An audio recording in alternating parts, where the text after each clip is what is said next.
యేసుప్రభు ఏమి ఇచ్చాడంటే పరిశుద్ధాత్మ దేవుని ఇచ్చాడు. ఒకటి ప్రాణం పెట్టాడు మనల్ని పరిశుద్ధపరచడానికి, రెండు పరిశుద్ధులుగా కొనసాగించడానికి పరిశుద్ధాత్మ దేవుని ఇచ్చాడు. ఆయన పాపాన్ని గురించి, తీర్పును గురించి, నీతిని గురించి మన లోపల మనల్ని ఒప్పింపజేస్తుంటాడు మన హృదయంతో. పరిశుద్ధాత్మ దేవుడు అన్న గుర్తది. పరిశుద్ధాత్మ దేవుడు ఉంటే నిర్లక్ష్యంగా ఉండం. గుర్తుపెట్టుకోండి, పరిశుద్ధాత్మ దేవుడు ఉంటే నిర్లక్ష్యంగా ఉండం.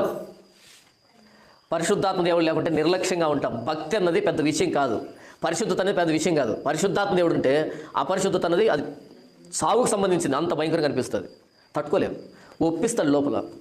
మూడవది యేసుప్రభు ఇచ్చి వెళ్ళింది ఏంటంటే బైబిల్ని ఇచ్చి వెళ్ళాడు. మత్తయి సువార్త, మార్కు సువార్త, లూకా సువార్త, యోహాను సువార్త పత్రికలన్నీ ఇచ్చి వెళ్ళాడు. చివరిలో అపోస్తలుడైన యోహాను ప్రత్యక్షమయ్యాడు.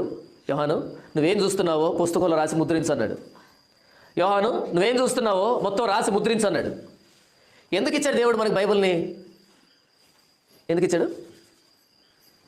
ఆదివారం చర్చి తీసుకున్నానికి ఇచ్చాడా? మేము క్రిస్టియన్స్ అన్నీ అని చెప్పడానికి ఇచ్చాడా?